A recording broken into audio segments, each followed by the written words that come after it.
Sejam bem-vindos a mais um episódio do Move Talks, aqui onde conversas acontecem para mover você e mover o seu negócio. E hoje, gente, estou com uma convidada super especial para falarmos de um tema que tem ganho bastante relevância no último ano. NR1 e as atualizações aí que vem deixando alguns empresários de cabelo branco. Se você não sabe do que nós estamos falando, hoje vai ser uma ótima oportunidade para você compreender o que é essa NR1 e como você, empresário e empresária, precisa se adequar, inclusive atendendo às atualizações que foram previstas aí a partir de 2024. Estamos hoje com a Guiomar Mello. Ela é terapeuta holística, facilitadora de transformações pessoais, especialista em desenvolvimento humano e consultora de análise de risco psicossocial no ambiente de trabalho. Ela atua há mais de 25 anos nesse lugar de desenvolvimento pessoal e de práticas integrativas. Tem uma atuação extremamente sólida como terapeuta e consultora em saúde mental corporativa. Gente, veja, eu não trouxe qualquer pessoa para falar aqui com vocês. É uma mulher gabaritada, com experiência em atendimentos individuais, grupos terapêuticos, retiros espirituais e programas de bem-estar em saúde. Ela tem uma formação multidisciplinar que atua com ciência, espiritualidade e técnicas terapêuticas voltadas à cura emocional, também à expansão da consciência e à reconexão com a sua essência. Ela é criadora do método próprio MRC, Renascendo das Cinzas, com uma abordagem profunda e personalizada para a transformação interior. Uau, Guiomar! Bom, que currículo! Né? Que bom, né? Seja muito bem-vinda em nosso espaço. Obrigada. Eu tenho certeza que vai ser uma conversa, um bate-papo valioso para nossa audiência, viu? Obrigada. Imagina, eu que agradeço por essa oportunidade de estar trazendo aqui informações muito importantes e estar trazendo a relevância dessas informações, porque são tantas coisas que a gente escuta, que às vezes nem tudo que a gente escuta é algo que realmente faz parte da realidade. E aí, por escutar tanta coisa, você fica confuso sem saber para onde ir e o que fazer, né? É verdade, é verdade. Quando a gente fala de normas, a gente tem uma questão de um peso de legislação e, ao mesmo tempo, de punição quando a gente não se adequa, né? Perfeito. Isso é muito sério. Muito sério. E na realidade, a NR01, ela começou mesmo a ser falada no ano passado, né? Porque ela foi prorrogada em maio, ela foi prorrogada para julho, em julho prorrogaram para 2026. Mas na realidade, ela é válida, né, desde 2024. E com isso, com essa prorrogação, por conta dessa bagunça, cada um queria tomar posse daquilo. Virou uma briga de vários tipos de profissionais diferentes, dizendo quem é que tinha ou não a capacidade de fazer análise de risco psicossocial. Então, muitas categorias de profissionais que queriam assumir esse papel, só que, na realidade, esse não é um papel de uma categoria. Olha que interessante.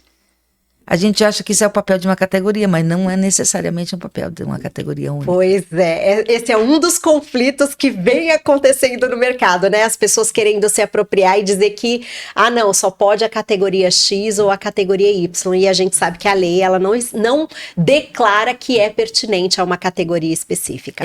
Categoria não. A gente sabe. E Guiomar, pra gente começar, eu quero primeiro entender como você veio parar nesse universo de saúde mental corporativa, de trabalhar com essa análise de riscos psicossociais. Vamos lá, né? Normalmente a gente começa quando algo acontece conosco, porque a gente precisa se despertar para algo, né? Essa parte principalmente da humana, do olhar para o interno, né? Para dentro, ele tem que começar a partir da gente. Não tem por onde ir. E começou comigo com uma depressão muito séria, com 27 anos, já nem lembro mais direito, faz tanto tempo, disfarça, né? E eu entrei numa depressão muito profunda, num momento da minha vida extremamente crucial, aonde eu fui pro fundo do poço. E eu falei assim, como é que eu faço? Ou eu fico aqui, e o que eu ganho ficando aqui, ou eu saio desse poço. E como eu saio do poço? E aí foi quando eu comecei a olhar para fora, para tentar encontrar ferramentas para me dar o que eu precisava para conseguir sair. E tudo começou desse lugar, de fazer eu fiz muitas técnicas, né? E eu sempre trabalhei no ramo automotivo. O ramo automotivo, para mim, era algo que fazia parte da família. Porque meu pai era do ramo automotivo, e aí aquilo tudo, eu vivenciando esse mundo automotivo e ao mesmo tempo vivenciando essa Guiomar nova que nascia a cada ano. A cada ano ela foi se reconhecendo, se vivenciando.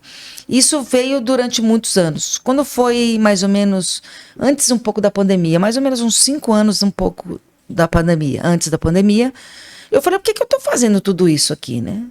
Faço tudo isso para mim, beleza, ótimo, ótimo. Já sei, já entendi que isso foi muito bom. E aí? O que eu faço além disso? Para que eu estou fazendo tudo isso só para mim? O que eu gosto de verdade, né? Quais são as técnicas que eu gosto? Quais são as coisas? O que eu gosto de fazer? E foi daí que comecei a definir e criar o meu método, porque eu vejo o indivíduo como um ser integral. Ele não é uma parte de alguma coisa, ele é o todo, né? Ele tem todo um sistema e tem muitas técnicas que, se você caracterizar, individualizar e dizer isso aqui é só para isso, e só serve para essa pessoa, você cria uma separatividade até de conhecimento, de vivência das experiências que você pode ter com aquela mesma técnica. E aí eu falei, não, eu quero personalizar. Quem é você? Como eu posso personalizar para você o que você precisa olhar? Porque o que você precisa ver e olhar está relacionado ao que você é. Não o que eu acho que você é. Porque eu não sei nada sobre você. Nem você sabe. Verdade. Né? E aí começou assim. Então eu comecei a personalizar esses trabalhos. Então eu não fazia somente uma técnica, descobri quais eram as coisas que eu mais gostava. Então me foquei na hipnose, que eu amo a hipnose. Me foquei na constelação, que eu adoro a constelação. Me foquei também na parte de coaching, que tem uma parte que é estrutural, que é importante. Com certeza. Né? A rotina, você criar métodos, porque isso facilita para você se perceber no processo. Uhum. E aí foi indo dessa maneira. E hoje eu tenho todas essas técnicas e outras, né? Ainda estou em constante evolução, porque o ser humano não para. Faz parte. E é bom, tem que ser assim, né? E foi aí que eu comecei a me embrenhar nessa área.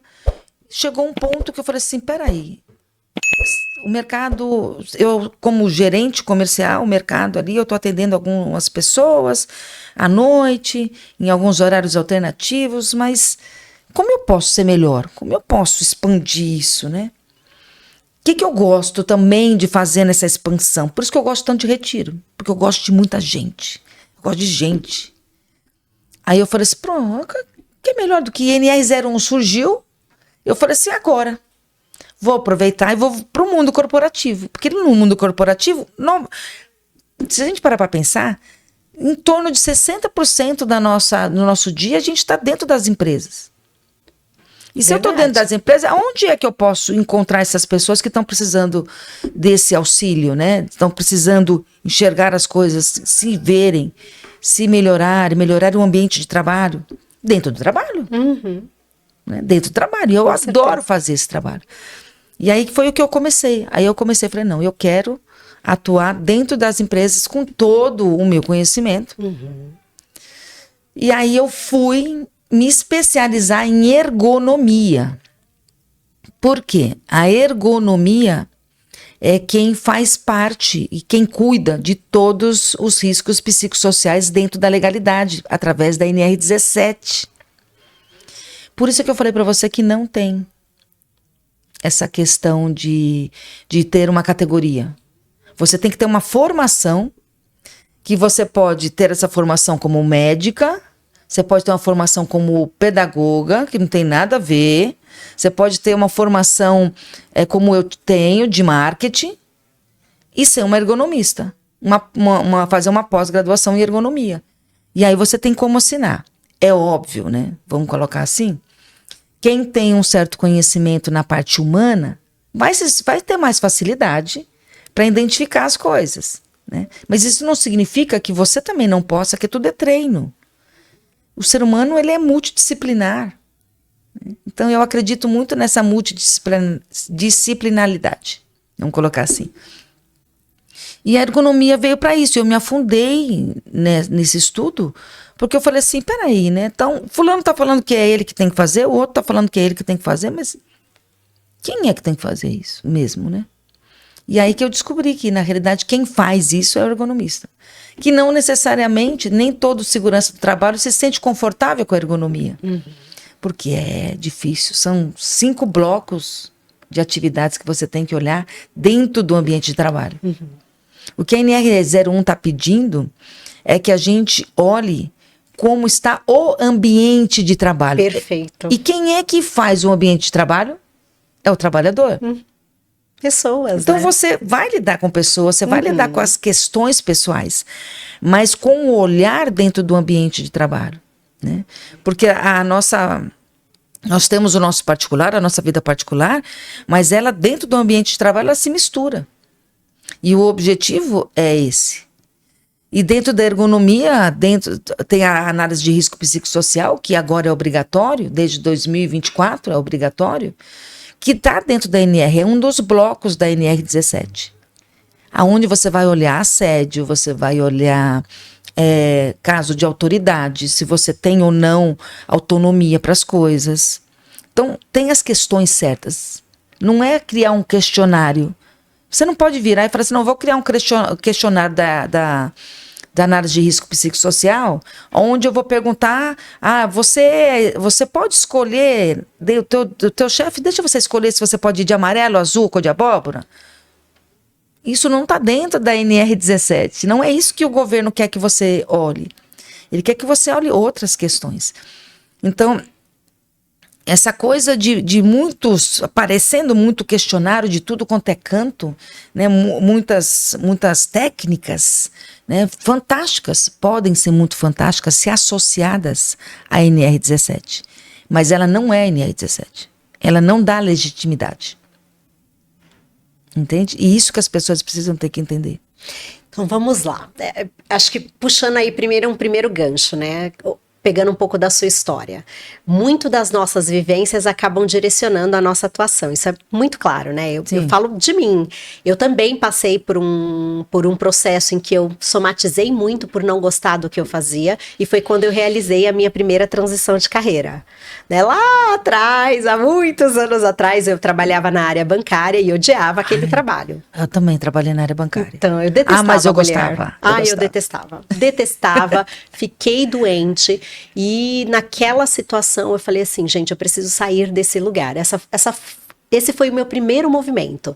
Eu saí da área bancária, mesmo por querer, desesperada. Isso não tem a ver com pessoas. Eu amava as pessoas com as quais eu trabalhei. Algumas eu mantenho contato até hoje. Não tem a ver com pessoas. Tem a ver com o trabalho em si. Era repetitivo demais para o meu perfil.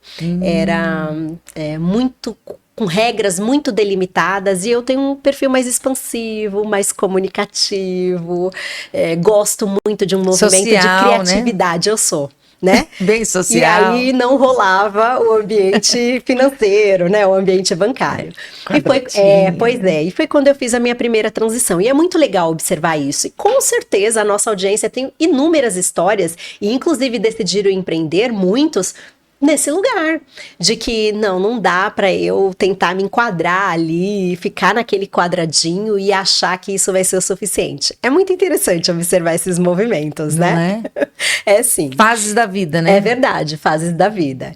E agora entrando mais profundamente nessa parte da NR. Explica para nós, Guiomar, o que é a NR01? Vamos lá. A NR01 ela é a primeira norma criada. Ela foi criada há muitos anos atrás, mas ela é muito antiga. E é ela que dá o direcionamento para todas as outras. Então, o que o governo fez? Ele tem que modificar a origem da primeira. Porque a primeira, ela falava sobre ergonomia, sobre os riscos ocupacionais, mas não era incisiva, no sentido de tem que fazer análise de risco psicossocial obrigatória. É aquela coisa, ela tinha na NR17, mas ela não era imposta. E com isso, o que a NR mudou? A 01. Ela primeiro obrigou a isso, falou assim, agora, análise de risco psicossocial é obrigatório. É obrigatório. Quem faz NR17? Aí tem, agora, todo mundo tem que ter PGR, que é o Programa de Gerenciamento de Risco. Criou-se o Programa de Gerenciamento de Risco, antes era o GRO. E aí, ali dentro do PGR, tem algumas regrinhas, mas a gente tem que prestar muita atenção, vou até comentar, isso é muito importante, vocês prestarem atenção na regra, que fala que MEI, EPP e ME, grau 1 e 2, não é obrigatório fazer o PGR. Então, se não é obrigatório fazer o PGR, não é obrigatório fazer a análise de risco psicossocial, porque está ligado. Agora, se você tem 10 funcionários, você é uma ME, e tem um funcionário com algum tipo de problema que está relacionado à área psicossocial, se você for pego, você vai ser multado. Aí você fala assim, mas eu tô grau 1 e 2, o risco grau 1 e 2. Não importa, porque existe um perigo, existe um risco. Perfeito. E é nesse ponto que o Ministério do Trabalho vai acionar. Tem uma outra maneira de identificar quando a sua empresa tem muitos riscos, é através do CID. Todo funcionário que vai para o médico, ele volta com atestado, e aquele atestado tem um CID. E CID-F é doença mental. Ou está ligado a risco psicossocial. Ok? Então, se você recebe um atestado, esse atestado tem um CID-F, ele tem que ser comunicado para o E-Social, e isso cai lá na malha do pessoal que está louco para tirar o custo, né, da parte financeira que está tendo a nossa saúde. Esse é o grande objetivo disso, né? Então, essa a NR01, ela vem para dizer, primeiro, tem que fazer PGR. Segundo, se você tem grau risco 1 e 2 e é ME, PP e MEI, e tiver tudo certinho, tudo bem. Só que, o que é certinho? A gente não sabe a cabeça das pessoas. Entrou 900 e poucos profissionais aí para multar as empresas, para poder fiscalizar as empresas. E se esse cara olha para você torto e fala assim, não, eu achei que aquela ali está deprimida. Eu achei que aquela ali tá não sei o quê, ou identificou alguma coisa, viu um CID-F e através daquilo vai querer fazer alguma coisa. Não vale a pena o risco, você tá entendendo? Com certeza, assim, é tão barato. É uma adequação que vai ter que acontecer de uma forma geral para todo mundo, né? Não vai ter muito como fugir desse lugar, né? E o que mais pega, falando em NR01, é que as pessoas entendem, os empresários estão entendendo isso como um custo. Não é. É preventivo, né? Não é só preventivo, é também uma maneira de você ter um ambiente de trabalho muito melhor. Com um ambiente de trabalho melhor, você produz muito melhor. Só que ele é a longo prazo, né? Não é igual remédio. Você vai tomar um remédio, você tem remédios que duram anos para você se equilibrar. Tem remédio que dura um mês. Então, vai depender do grau do problema. Não é assim na área da saúde? Com certeza. E é assim a área da saúde mental também. Guiomar, para nossa audiência entender um pouco mais, o que é, assim, 2 definições para a gente complementar a ideia do que vem a ser a NR1. O que é um risco psicossocial e o que é esse grau que é aplicado sobre as empresas, para que o empresário possa entender melhor sobre isso? O grau de risco 1 e 2 são mais para escritórios. Empresas que têm trabalhos que não são tão exigidos de repetitividade ou de periculosidade, como, por exemplo, algo que está relacionado a máquinas, equipamentos. Tirando call centers, que esse não tem jeito. Se você tiver uma ME e tiver um mini call center, esse não tem como fugir. Aí entra no 3 e 4. Como você descobre qual é o grau de risco da sua empresa? Através do seu KNAI. Então, consulte o seu contador. O seu contador ele vai poder dizer para você, não, você não tem nenhuma questão de grau 3 e 4. Agora, presta atenção na sua equipe. Só presta atenção na sua equipe para ver se ela não está doente de alguma coisa. Se não tem ali uma sobrecarga, se não tem ali... Eu acho que não vale nem a pena você não fazer ergonomia. Você acha que é quanto uma ergonomia de uma empresa com 10 funcionários? Você acha que é quanto?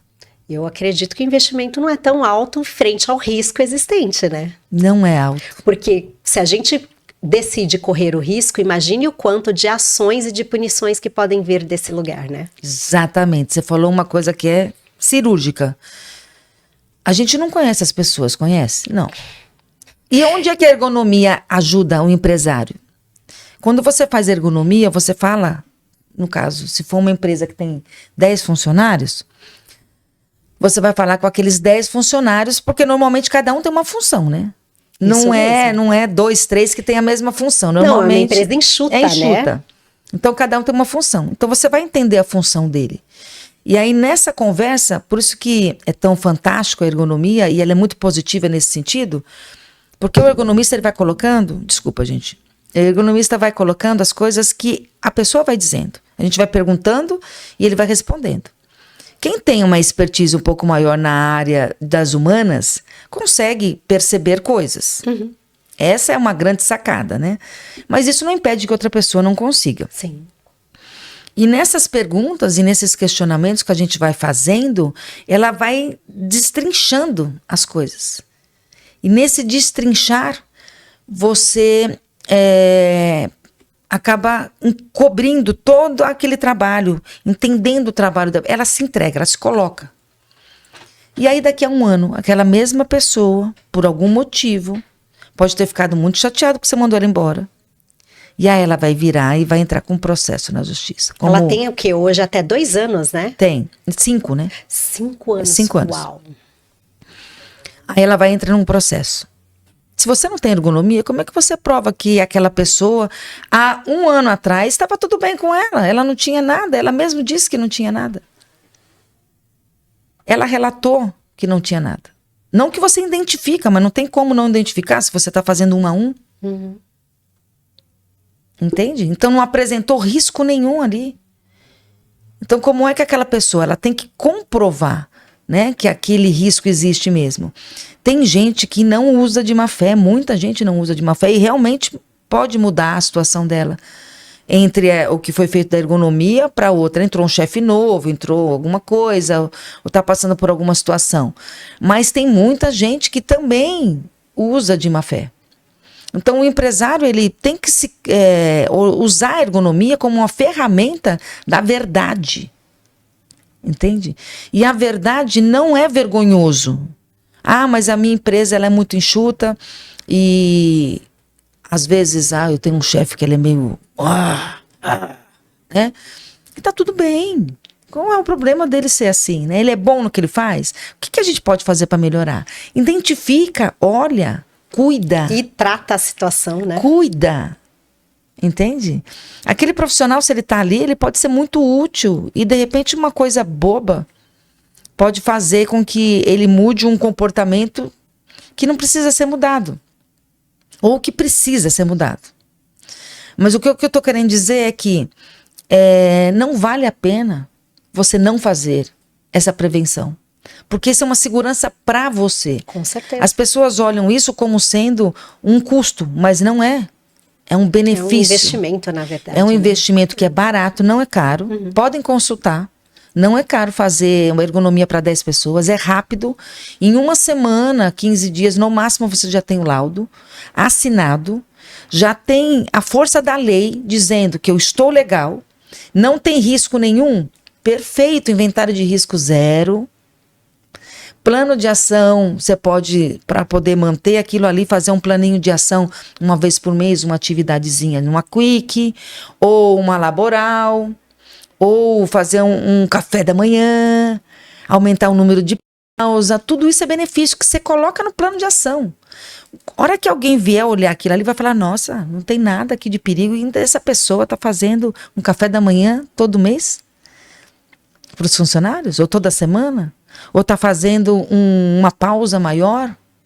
Nossa, agora eles têm 4 pausas no dia. Isso tudo, quem ganha com isso? O funcionário, é óbvio, e o empresário. Isso é olhar para o macro, é sair daquela caixinha de entender que tudo é custo. Não, isso é benefício. Perfeito, perfeito. Então, vamos lá. Sobre o grau de risco, o empresário ele pode procurar o contador, que pelo KNAI ele consegue fazer essa identificação. Grau 1, grau 2, grau 3 e 4. 3 e 4 é obrigatório, 1 e 2, entre aspas, não seria num primeiro momento, mas a gente sabe que onde há pessoas, existem os riscos psicossociais e, por consequência, é importante que essa empresa também se adeque, senão ela pode ter punição a partir disso. Entendido isso, Guiomar, o que são os riscos psicossociais? Os riscos psicossociais dentro da ergonomia está vinculado efetivamente ao ambiente de trabalho, como eu falei. Só que são pessoas que estão dentro desse ambiente de trabalho. E aí tem muitas coisas. Por exemplo, uma das perguntas que se tem dentro da ergonomia você tem autonomia sobre o seu trabalho?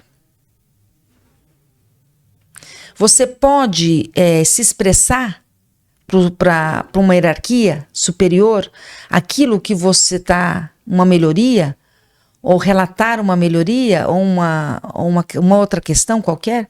Você tem a abertura para isso? Você sofre assédio de qualquer natureza? Então são muitas perguntas, são mais ou menos umas 20 a 15 perguntas que estão todas vinculadas a isso, né? E o muito interessante, também olhando para esse lado, eu vi uma situação, eu vou comentar sobre uma situação em particular que eu achei assim fantástica. E que se você não tem a atenção nessa área, você passaria batido.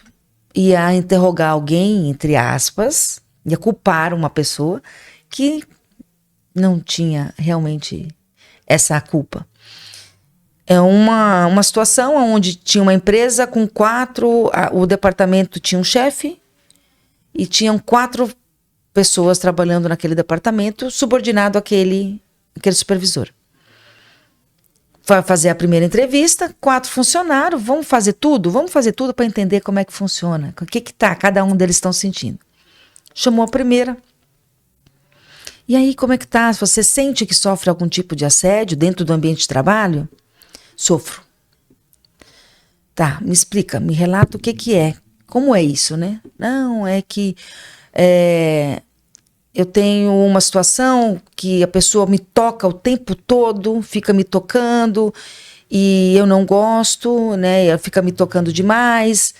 Me explica o que é tocar, aonde toca, como toca.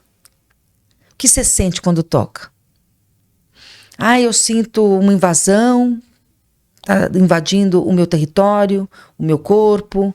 Aonde toca? No ombro. Tá bom. Aí foi indo, relatou, eu anotei tudo, fui fazendo as perguntas. Isso é o que você sente, tá. Segunda pessoa do mesmo departamento. Oi, tudo bem, tal, conversando, tal. E aí? Sobre essa questão do assédio, como você se sente? Você sente que você é assediado de alguma maneira? Não sinto. Você percebeu algum desconforto de alguém dentro do ambiente de trabalho por alguma questão que está associado ao assédio? Não.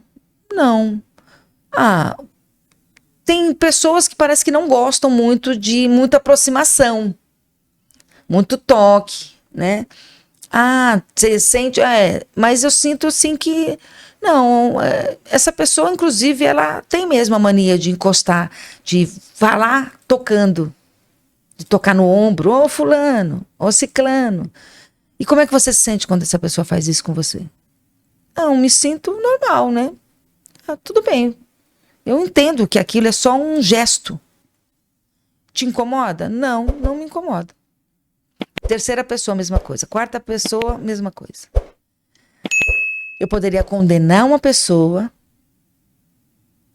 se eu só olhar para aquela questão, porque uma pessoa provavelmente teve alguma parte da vida dela que ela sofreu alguma coisa. Tem um histórico ali, né? Por trás daquilo ali, que eu não posso levar em consideração dentro do ambiente de trabalho, mas eu tenho que levar em consideração no contexto geral. Então, o que a gente pode fazer nesse caso? Você fala assim, e aí, o que você faz nesse caso? O que você fez?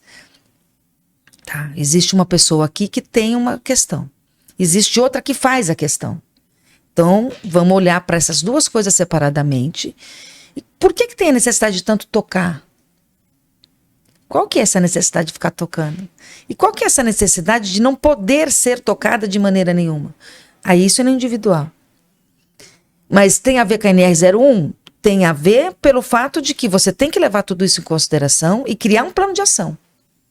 Existe aqui uma questão para ser vista, porque aquele ser humano entende daquela maneira, e o outro também foi conversado e fala mesmo que não, eu não me sinto assim nessa maneira, né? E aí cria-se um plano de ação para aquela pessoa e cria-se um plano de ação para outra. Aí quando essas duas pessoas entendem de que uma não precisa disso e a outra pode até receber, mas já não olha mais com o mesmo olhar, acabou. Não tem mais nada a ser visto, você entende? E o negócio toma outra proporção, e aí o ambiente cresce. Aquela pessoa que não se desenvolvia porque se sentia retraída, ela cresce. Esse é o objetivo. É fascinante, né? Não é? É fascinante. E é esse o objetivo. Eu imagino, e eu acredito nisso. Guilmar, eu posso então dizer que risco psicossocial são aqueles comportamentos que acontecem no ambiente de trabalho e que vão, de alguma maneira, esbarrar em fatores psicológicos, emocionais, que alcançam as pessoas que fazem parte daquele ambiente de trabalho. É correto eu dizer isso? Perfeito. É exatamente isso. Perfeito. E neste lugar, então, de riscos psicossociais, você já trouxe aqui alguns exemplos, falou do assédio, né? Trouxe esse exemplo do assédio. Que outras coisas que acontecem nesse ambiente que podem ser caracterizadas como um risco psicossocial? Tem um aqui que é muito legal, que é o não ser escutado. A escuta é algo fantástico. Então, por exemplo, tem um dos riscos que pergunta se você pode oferecer algum tipo de indicar alguma coisa diferente para o ambiente, se é permitido. É permitido que você dê dicas, né? Dê algumas sugestões para melhoria do ambiente de trabalho? Isso é uma coisa que está lá, está dentro da ANR, está dentro da ANR 17. E ali isso é muito claro, é muito difícil você ver um que fala assim, nossa, eu consigo, eu posso, eu tenho autonomia, eu sou escutada, e muitas vezes é implementado aquilo que eu falo. Quase nada disso é verdadeiro. Infelizmente. Infelizmente. Nós temos uma cultura... E a gente tem a necessidade, enquanto ser humano, de ser ouvido, né? Tem. E uma outra coisa, quantos empresários, isso eu acho que é até uma atenção para eles prestarem, para eles olharem, né? Os empresários, a grande maioria começou bem pequeno. Um ou outro que herdou da família, né? Hoje em dia, mas a grande maioria começou muito pequeno. E o que você era antes de ser empresário? Você era funcionário. E aí, você como funcionário, muita gente começou de pequeno, começou ali fazendo aquilo que acha que aí deu certo um negocinho ali, deu certo um negocinho ali, e vai indo, e vai crescendo, e vai crescendo, e vai crescendo. Só que as coisas vão mudando, o mundo vai mudando, as pessoas mudam, o mercado muda, e você tem que mudar. Tá aí as gerações X, Y, Z, os millennials e geração alfa que vão trazendo essas diferenças, né, para esse ambiente de trabalho, né? Isso também. Mas fora que o empresário, ele toma posse da empresa como algo... É porque é mesmo, né? É um filho, né? Uhum. Se você parar para pensar, você fala assim, não entendo ele. É um filho. Mas é um filho que tem que ir para o mundo. É igual filho mesmo. Tem que ir para o mundo, deixa ele ser guiado por outras, né? Deixa ele crescer com outras. Chega um ponto que o empresário tem que sair de cena. E essa é a grande dificuldade dos empresários. Eles não entendem isso. Eles acham ainda que tudo tem que estar na mão deles para controle. E isso faz com que essas pessoas que querem se colocar em prol da sua empresa, elas não conseguem. Porque você acha que você consegue, você sabe tudo o que precisa. Né? E aí é a hora que essa pessoa pode fazer algo para sua empresa que pode revolucionar. Trazer uma grandiosidade numa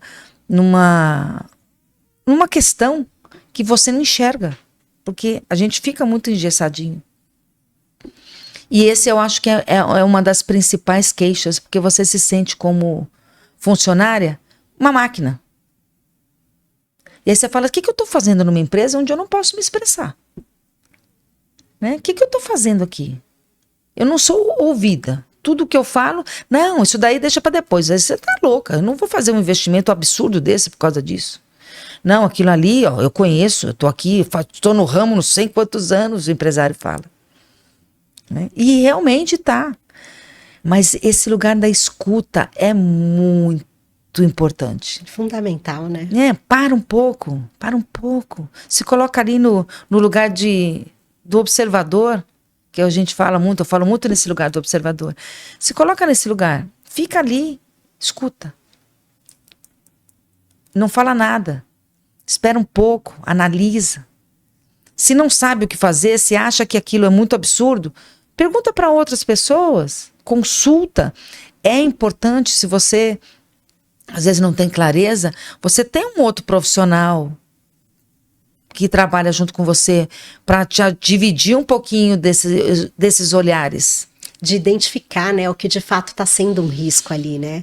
Uma coisa que a gente viu muito de movimento e que a NR1 ela vai atuar nessa perspectiva também, porque é caracterizado um risco, é que com a pandemia a gente teve uma ida massiva para o trabalho online, o trabalho remoto. E trabalho remoto, ele gera um isolamento, um afastamento, e a questão psicossocial abarca esse lugar. Sim. Não é que você não possa ter o trabalho remoto, mas você vai ter que olhar para esse lugar se isso de alguma maneira não está levando aquele colaborador para um lugar de sofrimento emocional, pelo isolamento, pelo afastamento, pela falta de convívio no ambiente de trabalho com outros colegas. Sim. Né? Sim. Então é um olhar que antes da pandemia a gente nem pensava que esse tipo de coisa iria acontecer. E hoje a gente já vê questões recorrentes no mercado em relação a isso. Então é um outro lugar de se olhar que às vezes a gente não olhava. Há poucos anos atrás ninguém falava de burnout. Não sei se a pronúncia correta burnout. É essa, né? Ninguém falava de burnout. E hoje a gente tem uma questão de estresse crônico, de burnout por uma sobrecarga de trabalho. Sobrecarga de trabalho. Que não era vista, né? E hoje, quando a gente fala de NR1, a gente vai ter que olhar para esse lugar, né? Vai. Uma coisa interessante que você falou é que o fato da pessoa estar em casa, trabalhando em casa, em home office, não significa que ela não tenha que participar da análise de risco psicossocial. Perfeito. Isso ele é CLT? Tem que participar. Porque às vezes tem pessoas que ficam mesmo. O trabalho ele não precisa ser necessariamente lá dentro da empresa. Perfeito. Mas tem que ter. Tem que ter essa análise. Porque, como você falou, você não sabe o que é. Ela está vivendo ali aquele... É um isolamento, um certo isolamento. Tem gente que gosta. Tem gente que gosta. Tem gente Mas que e as gosta. pessoas que são mais sociais? Meu estilo, eu não aguento. Pois é, né? Como é que faz? Então, aí tem que entender um pouco isso. Tem muita gente reclamando, o pessoal tá meio que misturando as coisas. Tem gente que gosta e faz o misto. Isso. E tem gente que prefere mesmo ficar no home. Prefere. Eu acho que aí é um casamento, sabe? Que aí essas duas, a empresa e a pessoa, tem que estar em comunhão. Mas, de qualquer maneira, não impede, nem deve ser esquecido que tem que fazer a ergonomia para essas pessoas também. Porque às vezes a gente acha que, não tá no ambiente de trabalho físico da empresa, tá fora Ambiente da virtual, norma. né? E o virtual? Exatamente, a gente ignora esse fator. E a ANR contempla, inclusive, o trabalho remoto. Sim, tem que ter, tem que ter. Perfeito, Tem que ter o trabalho remoto. E tem algumas situações, você falou uma coisa que eu fiquei aqui pensando, eu falei, nossa, que interessante.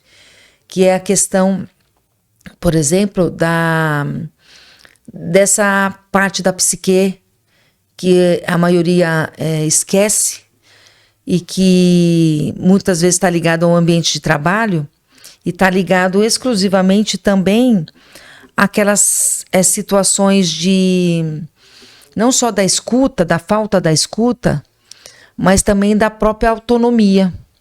Verdade. De você não poder, por exemplo, não ter autonomia, por exemplo, para tomar uma ação. Isso é seríssimo, né? Isso é muito sério.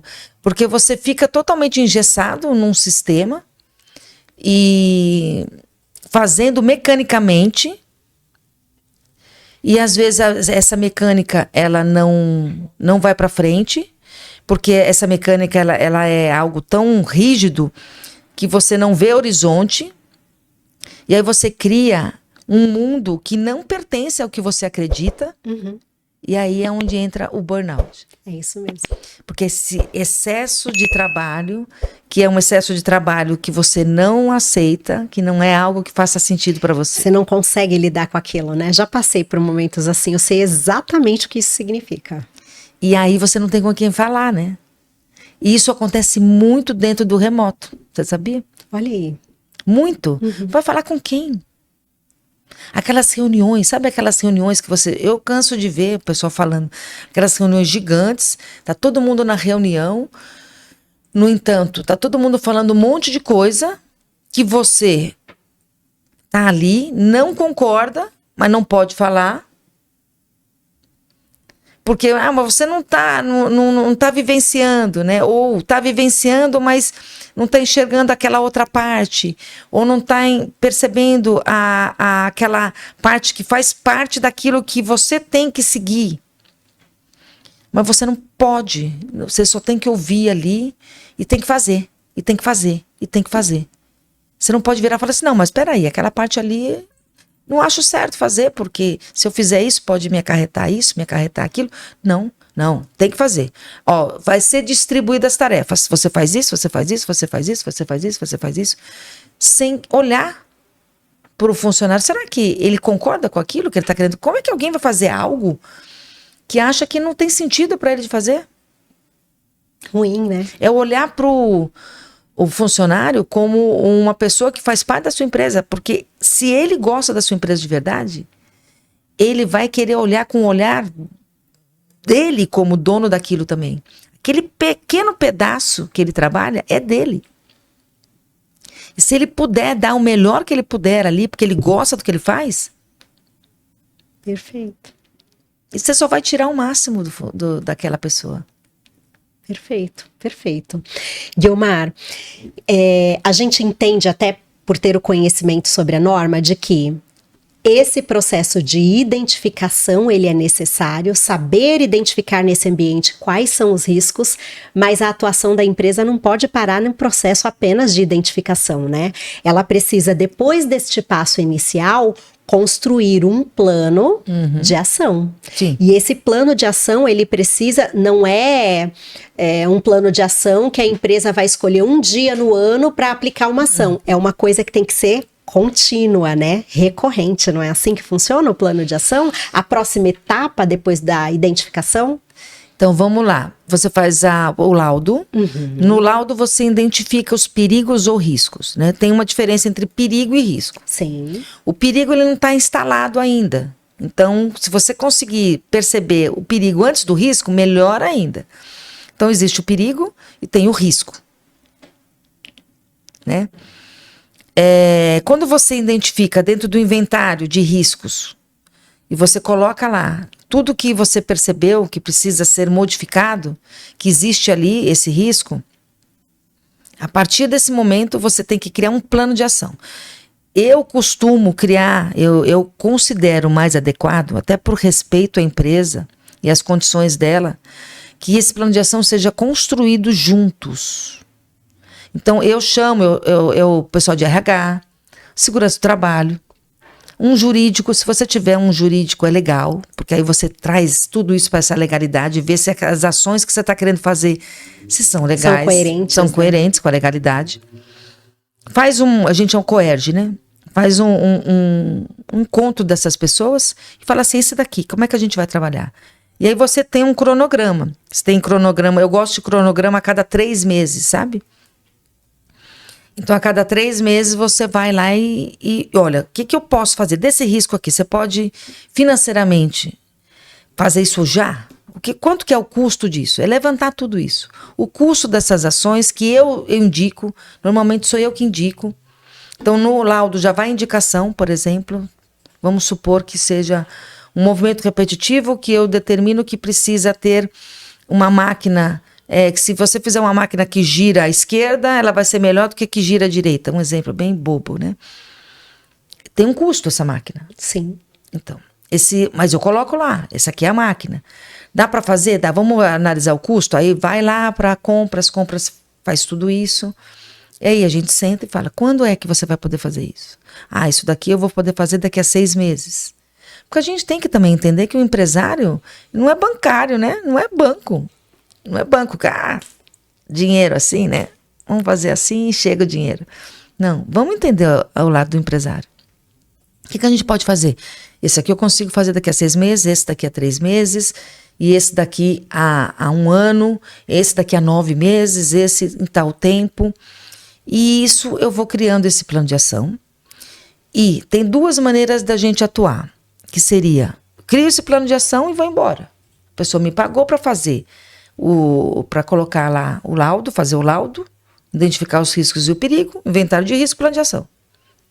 Posso ir embora. Ou cria-se uma consultoria onde, o que eu faço, que é a grande sacada? Eu faço um trabalho de consultoria que eu vou acompanhando aquele plano de ação e vou atualizando o PGR. Conforme ele vai executando aquele plano de ação, ele vai eliminando aquele risco. E aí eu vou atualizando. E quando chegar alguém ali, já está prontinho. Está pronto. Está aqui, ó, meu querido. Eu identifiquei isso, eu fiz isso, e eu estou acompanhando e o resultado está saindo. As ações estão sendo implementadas. As ações estão sendo implementadas. E tem um profissional de ergonomia que vem a cada 1 vez por mês, verificar como estão as ações que eu coloquei que vão ser implementadas, e ela atualiza esse laudo. Essa é a grande sacada, né? E você vai dizer assim, né? Mas e se você não fizer isso? Tudo bem. O que vai acontecer é que se chegar alguém daqui a 1 ano e ver que tem um risco ali da máquina que eu falei que era para virar à esquerda, e você disse que vai fazer isso daqui a 6 meses, o cara veio daqui a 1 ano, cadê a máquina? Cadê a máquina? Não, a máquina então, a gente ainda não conseguiu implantar porque... Tá. Então você não fizer nada. Continua no risco. Aí você vai ser multado. É quando a empresa ela vai pagar o ônus mesmo, né? Da não ação, né? Da não implementação da ação. Não é só identificar a ação, é fazer a ação. Perfeito. Entendeu? Uhum. E se você tem um ergonomista que faz isso, se você não quer, então faz assim. Contrata 1 vez por ano para ele poder dar um apanhado de novo, para ver se aquele risco que existia ou piorou ou melhorou. Mas tem que ter pelo menos 1 vez por ano. Não é mais opção, né, Guilmar? Não é mais opção. Não. As empresas vão precisar olhar para, seja se ainda está na fase de perigo, seja já um risco psicossocial efetivo, elas vão ter que realmente ter este laudo em mãos e um plano de ação para ir resolvendo a questão apontada no laudo, né? Exatamente. E aí, fez aquilo? Não, você parou por aí? Não, você tem que atualizar. esse laudo, você tem que atualizar as ações e isso vai de maneira cíclica, né? É isso.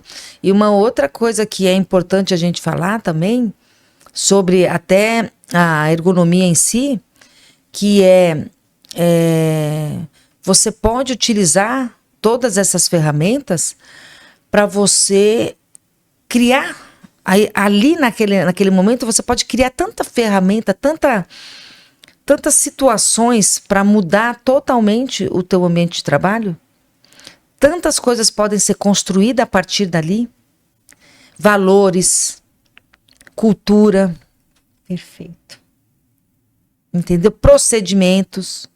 Porque às vezes a gente tem uma mentalidade, é uma questão cultural, eu super entendo, não vou entrar nessa discussão. Só a menção de fato. A gente vai muito num lugar de, ai, que droga, é uma norma, é uma lei, eu vou ter que cumprir, é um custo, vou ter que prever isso no meu orçamento anual e tipo, que droga, vou ter que fazer isso. Às vezes a gente olha muito para esse lugar. Por diversos fatores culturais, vamos colocar assim. Mas, na verdade, há um grande benefício que não é só para o colaborador. Ele é para a empresa, para esse negócio. Como você está colocando aqui, a gente está falando de produtividade. Sim. A gente está falando de ambientes saudáveis em que as pessoas conseguem se engajar melhor com aquela empresa.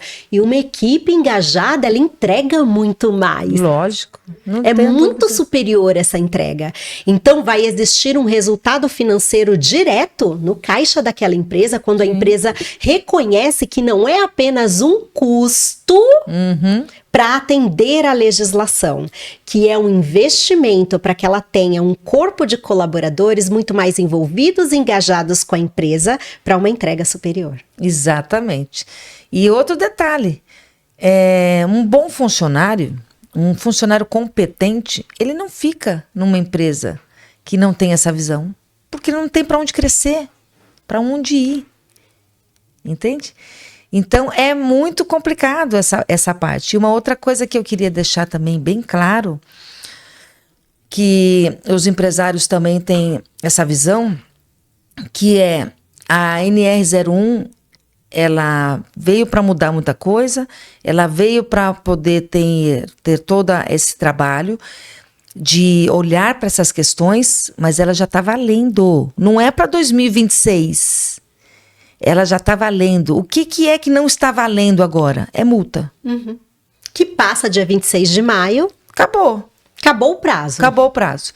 Então já está valendo. Então se você não fizer, você já tinha que ter feito. Porque cadê o plano de ação sendo executado? Você já tinha que ter feito lá o ano passado ou começo desse ano, janeiro, já está fazendo um trabalho com o ergonomista, já ter criado o inventário de risco, plano de ação, PGR, já está tudo prontinho, chegar em maio já está tudo certo. Por quê? Porque se chegar em maio, alguém chegar lá e fala assim, cadê o PGR? Ah, mas eu não tenho grau de risco, tá bom, aquela pessoa está doente. E aí? Como é que faz? Mas eu posso fazer agora? Punido. Pode. Vai pagar 3 vezes o valor. Hoje a ergonomia, se você fizer um trabalho, você vai pagar R$5.000 para atender 10 funcionários, um exemplo. Não estou dizendo que é esse o valor, tá, gente? Mas só para dar um exemplo. Você vai pagar 30. Porque vai ter 300 empresas querendo fazer a mesma coisa. O preço vai subir demais. Gente, então vamos ser espertos. Antecipa, né? Antecipa, resolve isso logo. As pequenas e médias estão com tudo, com a faca e o queijo na mão, para fazer isso acontecer agora, enquanto o preço ainda não está lá nas alturas. Porque todo bom brasileiro, o que ele faz quando tem alta demanda? Aumenta o preço. Aumenta o preço. Alta a demanda, aumenta o preço. Lógico. Tá claro que não. É a consequência básica de mercado. O empresário que está aí nos vendo, ele também pratica a mesma ação. Não tem como fugir desse lugar, né? Você quer pagar menos? Se antecipa. É isso mesmo. Se programa. É isso mesmo. Guiomar, infelizmente, o nosso tempo acabou. Pois é. Primeiro, eu quero te agradecer grandemente pela sua entrega, por todas as informações de valor que você trouxe aqui. Fazer uma pausa rápida, porque eu preciso lembrar para vocês que nós temos patrocinadoras aqui nesse canal. Nós temos a Paula, que trabalha com toda esta parte de design gráfico, inclusive. Então, se você precisa de materiais gráficos, se você precisa de artes que comunicam a sua identidade, procure a Paula. Ela é a designer responsável aqui pelo Movie Talks, é ela quem faz todos os nossos materiais que vocês veem aí através das nossas redes sociais. E claro, tem a Crucial, a minha empresa. Nós trabalhamos com o treinamento e desenvolvimento, principalmente de lideranças e equipes para performance. E sim, estamos atualizados com a NR1 para poder levar para você o que há de mais atual no mercado, tanto para o desenvolvimento das suas lideranças, para atender aí e sair desse lugar de risco psicossocial. Então procure aí a gente para que a gente possa desenvolver um trabalho juntamente com você e a sua equipe. Guiomar, você também atua com a NR1, é uma ergonomista, entregou muito valor aqui e eu quero que você deixe os seus contatos, que você fale um pouquinho do seu trabalho e se apresente aí para a audiência, como que a audiência consegue te encontrar. Então vamos lá. Vocês me encontram através da rede social, do Instagram, pela Renovamente, _Guiomar Melo. Também você pode me encontrar no LinkedIn. No LinkedIn tem bastante material, tem muita coisa bacana. O LinkedIn também é Renovamente, _Guiomar Melo. Ou no nosso site, que é a mesma coisa. Renovamente, renovamente-guiomarmelo.com.br. Nesses 3 lugares você vai ter bastante material. No meu site tem um blog que fala sobre tudo isso que a gente está falando. Fala sobre multas, fala sobre muita coisa interessante, que você vai ter uma noção bem bacana do que você pode se prevenir para não cair nesse lugar. Então essas são as nossas redes. Eu estou à disposição de vocês pelo WhatsApp também. Vocês podem me procurar por ali.